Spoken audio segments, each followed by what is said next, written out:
राधे राधे भक्तों, आज मैं भगवत गीता के महत्वपूर्ण भूमिका को आपके सामने प्रस्तुत करने जा रही हूँ, तो आप इसे ध्यानपूर्वक सुने। भौतिक प्रकृति क्या है? गीता में इसकी भी व्याख्या अपरा प्रकृति के रूप में हुई है। जीवों को परा प्रकृति, उत्कृष्ट प्रकृति कहा गया है। प्रकृति चाहे परा हो या अपरा, सदैव नियंत्रण में रहती है। प्रकृति स्त्री स्वरूपा है और वह भगवान द्वारा उसी प्रकार नियंत्रित होती है जिस प्रकार पत्नी अपने पति द्वारा। प्रकृति सदैव अधीन रहती है, उस पर भगवान का प्रभुता रहता है, क्योंकि भगवान ही नियंत्रक है। जीव तथा भौतिक प्रकृति दोनों ही परमेश्वर द्वारा अधिशासित एवं नियंत्रित होते हैं। गीता के अनुसार यद्यपि सारे जीव परमेश्वर के अंश हैं, लेकिन वे प्रकृति ही माने जाते हैं। इसका स्पष्ट उल्लेख भगवत गीता के 7वें अध्याय में हुआ है। अपरिमितस्य प्रकृति सिद्ध विधि में पराम जीवभूता महाबाहो ययते धार्यते जगत। यह भौतिक प्रकृति मेरी अपरा प्रकृति है, लेकिन इससे भी परे दूसरी प्रकृति है। जीव भूताम अर्थात जीव है। भौतिक प्रकृति 3 गुणों से निर्मित है, सदोगुण, रजोगुण तथा तमोगुण। इन गुणों के ऊपर नित्य काल है और इन प्रकृति के गुणों तथा नित्य काल के नियंत्रण वे संयोग से अनेक कार्यकलाप होते हैं जो कर्म कहलाते हैं। ये कार्यकलाप अनादिकाल से चले आ रहे हैं और हम सभी अपने कार्यकलाप कर्मों के फलस्वरूप सुख या दुख भोग रहे हैं। उदाहरणात्मक मान ले कि मैं व्यापारी हूँ और मैंने बुद्धि के बल पर कठोर श्रम किया है और बहुत संपत्ति संचित कर ली है।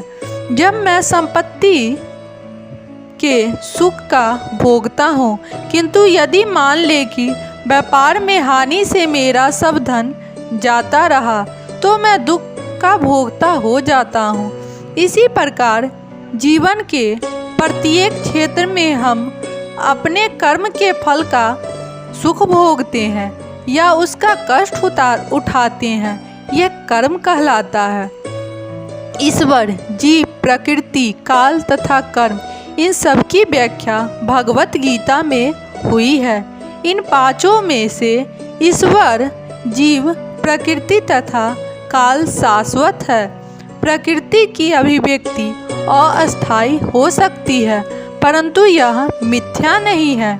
कोई दार्शनिक कहते हैं कि प्रकृति की अभिव्यक्ति मिथ्या है, लेकिन भगवत गीता या वैष्णव के दर्शन के अनुसार ऐसा नहीं है।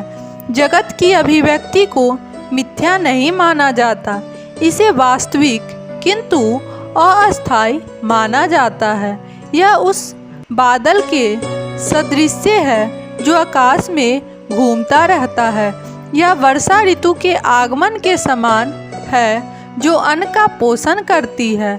जो ही वर्षा समाप्त होती है और बादल चले जाते हैं, तो ही वर्षा द्वारा पोषित सारे फसल सूख जाते हैं। इसी प्रकार यह भौतिक अभिव्यक्ति एक निश्चित अंतराल में होती है, कुछ काल तक ठहरती है और फिर लुप्त हो जाती है। प्रकृति इस रूप में कार्यशील है, लेकिन यह चक्र निरंतर चलता रहता है। इसीलिए प्रकृति शाश्वत है, मिथ्या नहीं है। भगवान इसी प्रकृति मेरी प्रकृति कहते हैं। यह भौतिक प्रकृति अपरा प्रकृति है, परमेश्वर की भिन्न शक्ति है। इसी प्रकार जीव भी परमेश्वर की शक्ति है, किंतु वे विलग्न नहीं, अपितु भगवान से नित्य संबंध है। इस तरह भगवान जीव, प्रकृति तथा काल ये सब परस्पर संबंधित है और सभी शाश्वत है, लेकिन दूसरी वस्तु कर्म शाश्वत नहीं है। हाँ, कर्म के प्रभाव अत्यंत पुरातत्व हो सकते हैं। हम अनादिकाल से अपने शुभ अशुभ कर्म फलों को भोग रहे हैं, किंतु साथ ही हम अपने कर्मों के फल को भी बदल भी सकते हैं और यह परिवर्तन हमारे ज्ञान की पूर्णता पर निर्भर करता है। हम विविध प्रकार के कर्मों में व्यस्त रहते हैं। निसंदेह हम यह नहीं जानते कि किस प्रकार के कर्म करने से हम कर्मफल से राहत प्राप्त कर सकते हैं, लेकिन भगवत गीता में भी इसका वर्णन हुआ है। ईश्वर अर्थात परम ईश्वर की स्थिति परम चेतना स्वरूप है। जीव भी ईश्वर के अंश होने के कारण चेतक है। जीव तथा भौतिक प्रकृति दोनों को प्रकृति बताया गया है, अर्थात वे परमेश्वर की शक्ति है, किंतु इन दोनों में से केवल जीव चेतक है, दूसरी प्रकृति चेतक नहीं है।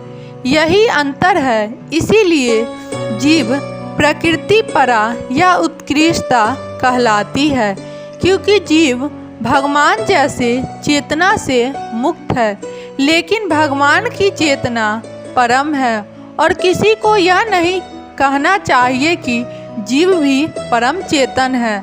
जीव कभी भी यहाँ तक कि अपनी सिद्ध अवस्था में भी परम चेतन नहीं हो सकता और यह सिद्धांत भ्रामक है कि जीव परम चेतन हो सकता है। वह चेतन तो हो सकता है, लेकिन पूर्ण या परम चेतन नहीं है। जीव तथा ईश्वर का अंतर भगवत गीता के 13वें अध्याय में बताया जाएगा। ईश्वर क्षेत्रज्ञ या चेतन है, जैसा कि जीव भी है, लेकिन जीव केवल अपने शरीर के प्रति सचेत रहता है, जबकि भगवान समस्त शरीरों के प्रति सचेत रहते हैं। चूँकि वे प्रत्येक जीव के हृदय में वास करते हैं, अतएव वे जीव विशेष की मानसिक गतिशीलता से परिचित रहते हैं। हमें यह नहीं भूलना चाहिए कि यदि यह भी बताया गया है कि परमात्मा प्रत्येक जीव के हृदय में ईश्वर या नित्या के रूप में वास कर रहे हैं और जैसा जीव चाहता है वैसा करने के लिए जीव को निर्देशित करते रहते हैं। जीव भूल जाता है कि उसे क्या करना है। पहले तो वह किसी एक विधि से कर्म करने का संकल्प करता है, लेकिन फिर वह अपने ही कर्म के क्रियाकलापों और प्रक्रियाओं में उलझ जाता है। इस प्रकार का शरीर त्यागने के बाद वह दूसरा शरीर ग्रहण करता है। जिस प्रकार हम वस्त्र उतारते तथा पहनते रहते हैं, इस प्रकार जब आत्मा देहांतर कर जाता है अतः उसे अपने विरल पुनः प्रकृति कर्मों का फल भोगना पड़ता है।